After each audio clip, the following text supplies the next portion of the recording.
মঙ্গলবার বঙ্গবন্ধু অ্যাভিনিউর কেন্দ্রীয় কার্যালয়ে মহানগর আওয়ামী লীগের বর্ধিত সভায় নেতারা বিএনপিকে সন্ত্রাসীদের বাদ দিয়ে সুস্থ রাজনৈতিকদের নিয়ে সিটি নির্বাচনে আসার আহ্বান জানান। সন্ত্রাসীর সঙ্গে ভালো মানুষের কোনো একসঙ্গে কাজ করা বাংলাদেশে এখন আর সেই অবস্থাটা নাই, সেই কথা পরিষ্কার জানিয়ে দিতে চাই। খালেদা যদি সুমতি হয়, ভালো মানুষটি রাজনীতিতে আসেন, নির্বাচনে অংশগ্রহণ করেন, আমরা এই চ্যালেঞ্জ গ্রহণ করতে চাই এবং ওয়েলকাম করি আপনারা নির্বাচনে আসেন।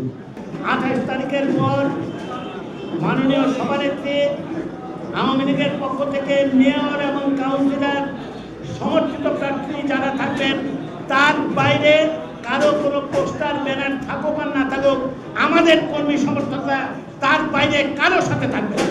এদিকে গাজীপুরের জিরানী এলাকায় সড়ক দুর্ঘটনা রোধে বিআরটি-এর জনসচেতনতামূলক প্রচারণা ও ভ্রাম্যমাণ আদালতের কার্যক্রম পরিদর্শনে এসে সাংবাদিকদের প্রশ্নের জবাবে ওবায়দুল কাদের বলেন, হরতাল অবরোধকে বিএনপি একটি অকার্যকর হাতিয়ারে পরিণত করেছে।